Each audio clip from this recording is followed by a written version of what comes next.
Boa tarde, me chamo Thiago Seu Bonfim, sou estudante do segundo período de Direito, segundo A. Pois bem, o artigo por mim escolhido foi a relação entre o Direito e a Economia, publicada no site Âmbito Jurídico, revista 107, e a autora foi Susan Emily Lacoste Soeiro, advogada concursada da Caixa Econômica Federal, especialista em Direito Civil pela Escola da Magistratura do Paraná. Pois bem, o que me motivou a escolher esse artigo logo quando iniciei o curso, no primeiro período, que tive contato com essa cadeira de Economia, a princípio eu estranhei pelo fato de que eu tinha em mente que a cadeira, a Economia, seria cálculo, fórmulas, a matemática ali presente. E aí, com o decorrer do curso, fui observando essa relação entre Direito e Economia. Mas a princípio eu tive esse preconceito, tendo em vista que o direito ele é verbal, hermenêutico, almeja a justiça e analisa questões sobre enfoque da legalidade, preocupando-se com o status quo ante. Já a economia, embora também seja verbal, é na sua essência uma ciência social que busca resolver problemas de escassez. E aí, pensando na forma como a sociedade é organizada, irei falar aqui de 3 pensamentos econômicos que estabelecem essa relação entre direito e economia. O primeiro deles, irei falar aqui sobre o liberalismo, que vem com a ideia fundamental que é a existência de uma separação entre o Estado, poder político, e do outro lado, o poder econômico, com relações de natureza econômica. O mercado, portanto, seria o lugar que os indivíduos exercem a sua liberdade, onde relacionam a partir da sua vontade. E é no mercado que ocorrem as trocas mercantis, que os indivíduos vão satisfazer suas próprias necessidades. E no mercado que as relações jurídicas se desenvolvem em sua plenitude, porque é exatamente no mercado que, usando sua autonomia, é que os indivíduos podem exercer o seu direito fundamental, que é o direito à liberdade, o que é garantido pelo Estado com o poder político e arranjos normativos que vão consolidar esse modo de vida, que é um modo de vida justa na concepção liberais. Toda teoria de direito traz consigo um pressuposto econômico e toda teoria econômica tem consigo uma reflexão, ainda que distante, sobre o que significa o direito. Por exemplo, quando eu falo que o direito é a liberdade individual ou é um conjunto de normas que visa proteger, portanto, o patrimônio do indivíduo é uma concepção liberal do direito. Uma segunda concepção seria a keynesiana ou a intervencionista. E aqui não vai tratar o direito como um garantidor de liberdade, não vai falar do direito como instrumento de promoção, valores morais. Aqui vai tratar o direito como uma técnica, o direito como instrumento de intervenção da vida social e política que visa regularidade a certos arranjos sociais que são pensados politicamente, isso tudo dentro do Estado intervencionista, o Estado de bem-estar social de uma nação social democrática. Entendendo que a norma é um parâmetro de racionalidade que pode ser imposto à sociedade, promovendo transformações sociais, os teóricos de direitos que pensam dessa maneira, eles estão pensando no direito como instrumento de racionalização da vida política e que possa, a partir disso, promover novos arranjos sociais e desenvolvimento. Uma terceira forma de pensar o direito, e aqui estou simplificando bastante, porque cada uma dessas que falei pode ser dividida em outras diversas correntes. Pois bem, o terceiro movimento seria a teoria marxista, que muitos associam a uma teoria econômica. Porém, é muito mais que isso, é uma filosofia, assim como o liberalismo. Segundo a concepção marxista, nos diz que o direito é a relação entre o sujeito de direito, e essa relação é necessária no capitalismo, porque só sendo o sujeito de direito que eu posso estabelecer o círculo de troca mercantil, o sujeito de direito sendo portador de liberdade e igualdade. Nesse sentido, o capitalismo exige a condição do sujeito de direito do indivíduo sobre o risco e ser impossível a troca mercantil, incluindo até mesmo a venda da força de trabalho. O trabalho livre exige a condição do sujeito de direito. Há uma relação intrínseca, direito e capitalismo e a reprodução da economia capitalista. Condições garantidas pelo Estado com suas normas que tem, na verdade, para estabilizar toda a sociedade.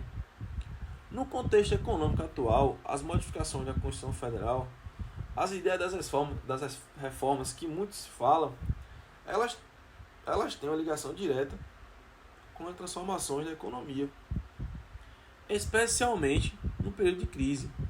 A Constituição Federal ela aponta a direção do Estado industrial, um estado de bem-estar social.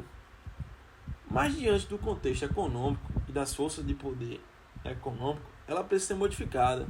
Só que essas modificações, ela coloca em xeque uma série de outros objetivos que vão relacionar muito de perto ou diretamente a economia.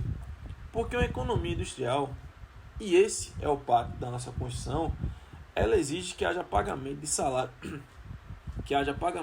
pela indústria, e esses salários vão financiar por meio de tributação os serviços públicos, e os serviços públicos vão retornar para aqueles que recebem o salário. Uma crise econômica ela leva a um movimento da Constituição Federal muito complexo. Pois bem, diante de tudo que foi falado, podemos ver aqui uma relação entre o direito e a economia.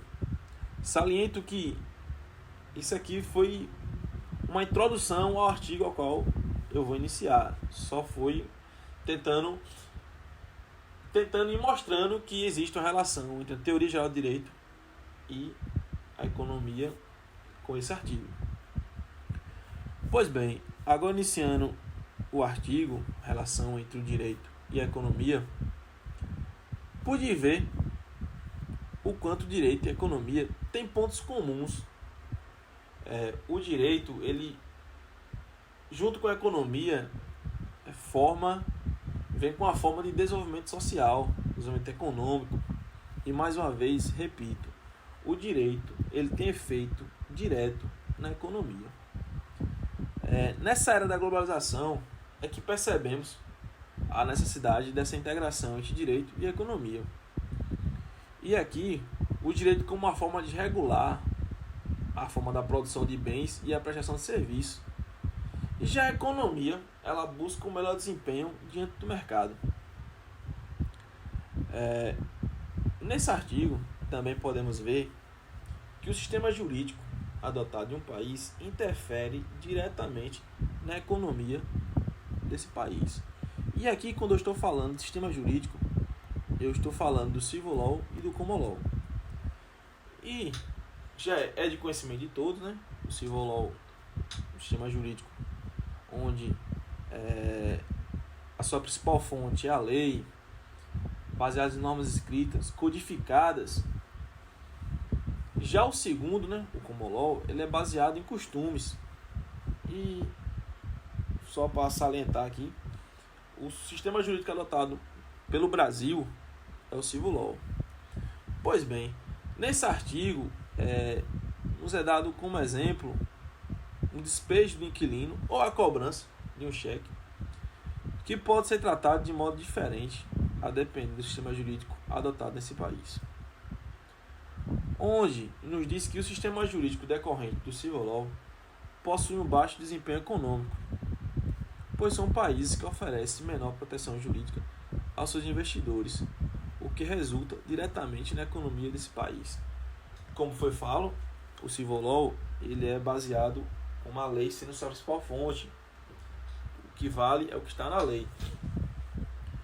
Isso aí ela interfere diretamente na economia, de forma que a existência de um código, a existência de leis para direcionar, acaba que dá um medo, um receio dos seus investidores, daqueles que pretendem investir naquele país. Ele vai olhar toda uma infraestrutura daquele país, né? Por exemplo, vou colocar uma indústria na Amazônia. Beleza, lá na Amazônia eu vou colocar uma indústria, certo. A estrutura física, beleza. Vou ter estrada? Não, vou ter estrada. Isso, aquilo, beleza. Mas os direitos ali, presente, que cerca aquela indústria, que cerca os seus... como eu posso falar ali? A sua direção, que os seus investidores, qual direitos vão ter. Então, muitas vezes, o sistema jurídico adotado no país interfere bastante. E aqui, já no sistema do Common Law, que é o direito baseado em costume, concede a maior proteção aos seus investidores, dando a maximização dos lucros, porque o Common Law ele é baseado nos costumes. Então, antes de eu investir no país X e observar que o sistema jurídico ele é baseado no Common Law, e eu observar ali que o seu histórico é que todas as empresas que por lá passaram, ou que todas as empresas que lá estão, ou que todos os investidores que lá investiram tiveram um rendimento alto, diferente daqueles que investiram num país onde é adotado o sistema de Civil Law. Aqui, no sistema do Common Law, percebe-se uma maximização dos lucros, a ideia de lucratividade, do ganhar, de sempre aumentar.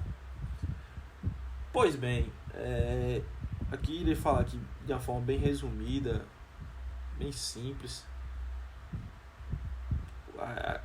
de forma assim que didática, digamos assim. A economia ela vem com três perguntas. O que pode produzir? Como produzir? Como dividir o produto dessa produção? E aí o direito entra para responder essas três perguntas. O que pode e o que não pode produzir? De qual forma produzir? E tudo isso é através das normas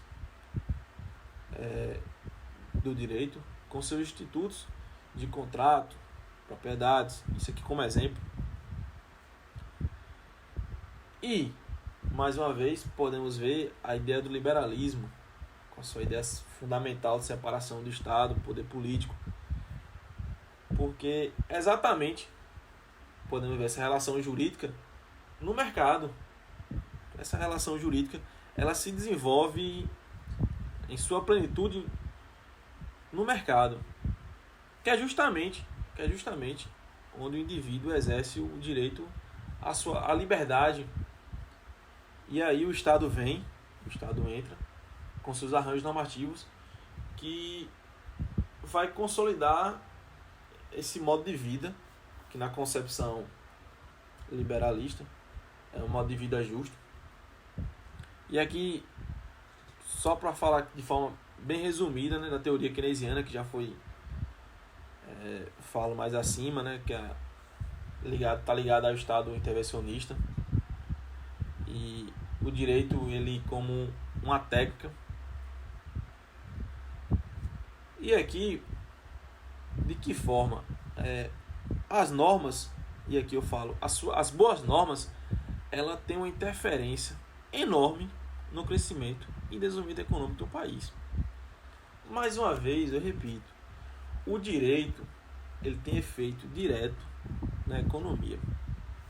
No nosso dia a dia não percebemos, não enxergamos essa, como é que eu posso falar, esse andar, esse caminhar junto, direito e economia.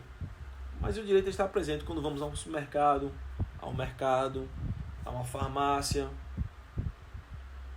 quando vamos a uma lanchonete. Vou dar aqui como exemplo, quando vamos a uma loja adquirir um carro. Nessa relação de compra e venda, a princípio, ao olharmos superficial, não percebemos o direito aqui presente, né? Porque eu vou até uma loja, eu estou querendo comprar algo, ele tem o que me vende, ele tem o que eu quero, então eu vou, pago o preço que ele me pede, pego o produto e sigo meu caminho. Mas, olhando aqui de uma forma mais detalhada, como fazemos quando vamos até essa loja e compramos esse veículo, essa compra e venda, né? O direito ele está presente ali, quando assinamos aquele contrato. O direito ele está ali, ele está presente. E aqui, na nossa Constituição Federal de 1988, no seu artigo 48, e lá está falando sobre a política monetária. Não só e somente nesse artigo. No seu artigo 145 ao 156, também vai falar sobre a política econômica. Mais à frente, no seu artigo 170, também vemos a nossa Constituição falar sobre a economia, ordem econômica, livre concorrência. No cenário atual, ao qual vivemos, podemos ver com uma certa clareza o direito e a economia, eles interligados.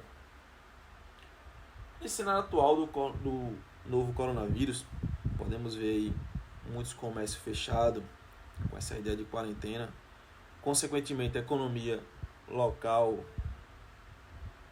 mundial, tem uma queda, porque se o fluxo de pessoas é reduzido, a movimentação de compra e venda também é reduzida, mas o direito também está presente. O direito também está presente, no sentido que o Estado, ele tentando diminuir essa perca, ele vem e interfere na economia, a dar garantias, a dar direitos aos empregadores e aos empregados. Com essa medida, isso aqui eu irei falar de forma bem superficial, sem me adentrar muito nesse campo, até porque não venha fugir do tema. Com essa medida provisória, né, da redução de salário de 25, 50 a 70 e da redução de horas trabalhadas. O direito ele está presente justamente para que não venha ter percas, tanto para o empregador quanto para o empregado. E aí, como podemos ver nesse artigo, a economia ela anda junta com o direito, um ajudando o outro. O lado positivo que pude observar é que o mercado livre, vamos dizer assim, que sem a interferência, com boas normas, melhora a economia, melhora bastante. Já o lado negativo é que muitas vezes o direito ele vem a interferir na economia de modo que vem a acabar, que venha a reduzir a maximização de lucros. Isso foi meu ponto de vista no sentido negativo que eu pude interpretar desse artigo. Sendo assim, como considerações finais, percebe-se que é indispensável para que haja um bom andamento da economia o adentramento ao campo do direito.